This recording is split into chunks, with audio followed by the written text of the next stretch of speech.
उदय। प्रणाम, मैं निर्मलेंदु आज उदय से। जी हाँ, नफरत सी हो गई थी उन्हें प्यार और फिल्म इंडस्ट्री से, और शायद इसीलिए सुशांत इस गीत को, दिलीप कुमार के इस गीत को वो बहुत पसंद करते थे, जो कि दिल दिया दर्द लिया फिल्म का गीत है। और शायद गुनगुनाते भी थे कि गुजरे हैं आज इश्क में हम उस मकाम से।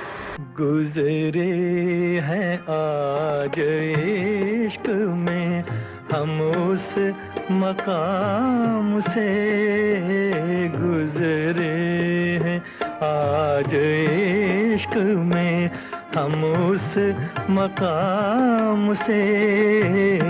नफरत सी हो गई है मोहब्बत के नाम से, गुजरे हैं।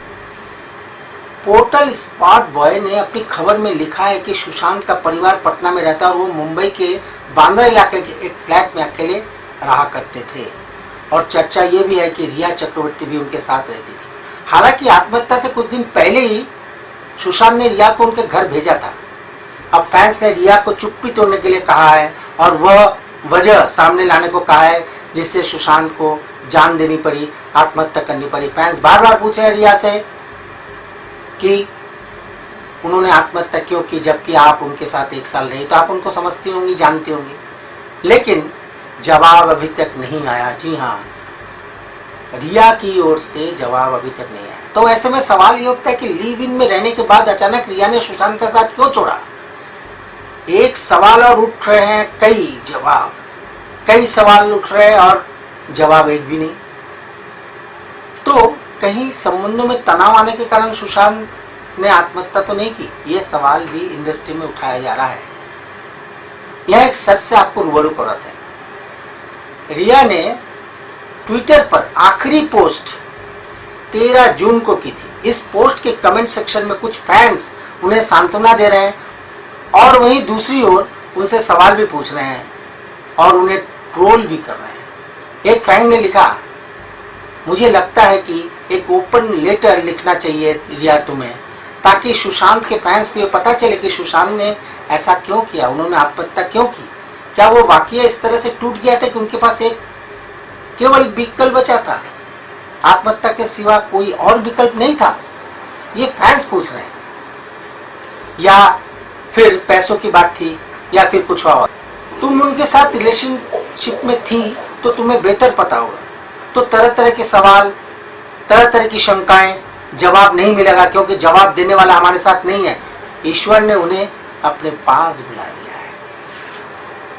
हम सब जानते हैं कि अभिनेता सुशांत सिंह की आत्महत्या ने बॉलीवुड में भारी उथल पुथल मचा दी है। आरोप लगाए जा रहे हैं मायानगरी में बैठे फिल्मी दुनिया के लोग बाहरी लोगों की परवाह नहीं करते हैं। आरोप ये भी लग रहे हैं कि कई जगह काम मांगने गए लेकिन उन्हें काम नहीं मिला, धिक्कार मिला, तिरस्कार मिला। इस मुद्दे पर कंगना रनावत ने फिल्म इंडस्ट्री में भाई भतीजावाद पर फिर अपनी भड़ास निकाली। आप सब जानते हैं कि कंगना रनावत कभी भी कुछ होते ही अपनी टिप्पणी देना नहीं भूलती। इंस्टाग्राम अकाउंट पर शेयर वीडियो में एक्ट्रेस कहती हैं, राजपूत की मौत ने सभी को झकझोर कर रख दिया है। सुशांत सिंह राजपूत की हत्या के बाद कई चीजें बाहर निकल के आई हैं। कुछ मैंने इंटरव्यूज पढ़े हैं, कुछ डायरेक्टली भी बात की है। तो उनके पिताजी का कहना है कि वो फिल्म इंडस्ट्री में हो रही टेंशन के करके बहुत ज्यादा परेशान थे। अभिषेक कपूर जिन्होंने उन्हें लॉन्च किया, उनके साथ हाल ही में एक फिल्म की है केदारनाथ। उनका कहना है कि it was a systematic dismantling of a fragile mind. Ankita जो उनकी लॉन्ग टर्म पार्टनर रह चुकी है, उनका कहना है कि वो सामाजिक रूप से की गई अपमान और बेइज्जती नहीं सहन कर पाया। तो अब मैं आपको बताऊंगी कि मूवी माफिया ने ना कि सिर्फ उनको बैन किया था, सिस्टमैटिक डिसमेंटलिंग, कैसे कतरा कतरा करके उनका दिमाग तोड़ा गया है, उनको मारा गया है। तो ब्लाइंड आइटम आप इसलिए लिखते हैं क्योंकि आप जब झूठ लिखना होता है, आपको के अगेंस्ट कोई लीगल एक्शन नहीं लिया सकता क्योंकि आपका तो नाम ही नहीं लिखा, मगर उसकी जो डिस्क्रिप्शन होती है, जैसे मेरे बारे में लिखा जाएगा कि जिस लड़की के घुंघराले बाल हैं, जिसको नेशनल अवार्ड मिला हुआ है, साइकोटिक है, इस तरह से जो कि मनाली से डिस्क्रिप्शन पूरी दी जाएगी मगर नाम नहीं लिखा जाएगा। 23 अगस्त 2017 को बॉलीवुड लाइव सुशांत के बारे में लिखता है कि वो जब भी सेक्स करता है तो सिर्फ अपने ही गाने सुनता है वो सबसे बड़ा नार्सिसिस्ट है। 16 दिसंबर 2016 में मुंबई मिरर लिखता है कि सुशांत एक ट्रक ड्राइवर की तरह लगता है। 22 फरवरी 2019 को मुंबई मिरर लिखता है कि पार्टी में तमाशा करने के बाद सुशांत ने कांच की बोतल एक डायरेक्टर के सर पे दे मारी। 18 अक्टूबर 2018 को डीएनए लिखता है कि सुशांत ने अपनी को एक्टर का रेप किया और वो मीटू के चलते अब जेल जा सकता है। और ऐसी न जाने कितने अनगिनत झूठ। और ये जो बुद्धिजीवी जर्नलिस्ट हैं, ये जो चील कौए गिद्ध हैं जो मूवी माफिया के पाले हुए हैं, ये इसको मेंटल इमोशनल साइकोलॉजिकल लिंचिंग को जर्नलिज्म कहते हैं। मेरे बारे में आज तक जो भी कहा गया मैंने कुछ नहीं कहा, लेकिन जब एक स्वतंत्रता सेनानी के खिलाफ गंदगी लिखी गई मैंने उस जर्नलिस्ट को कॉन्फ्रंट किया। आपको पता है उसी रात 4 सीनियर जर्नलिस्ट ने मेरे खिलाफ एक गिल्ड बनाई। ऐलान किया गया कि इसकी फिल्म को बैन किया जाए, फ्लॉप किया जाए। आपको पता 3000 जर्नलिस्ट गैंग अप होते हैं एक अकेली लड़की पर, उसकी इमोशनल लिंचिंग करते हैं सरेआम, और ये समाज कुछ नहीं कहता, कानून कुछ नहीं कहता है। मैंने उन पे केस करने की कोशिश की, मगर 1 महीने बाद वो गायब हो गई। मेरी फिल्म रिलीज हुई, गायब हो गई। तो मेरा कहने का मतलब ये है कि अगर ये समाज जिस अन्याय की बुनियाद पर खड़ा है और कभी आवाज नहीं, आप ये पढ़ते हैं, चटकारे लेते हैं, कभी आपने सोचा है कि कभी नेपो किड्स के बारे में ये क्यों नहीं लिखा जाता है? तो ये अन्याय का फंदा किसी दिन आपके बच्चों के गले में लटका मिलेगा, आपके गले में लटका मिलेगा। इसलिए जब तालियां बजेगी और सीटियां बजेगी तब आपको पता चलेगा कि क्या गुजरती होगी। तो उनके इस टिप्पणी पर यहाँ एक सवाल उठता है कि क्यों उन्होंने ऐसा कहा।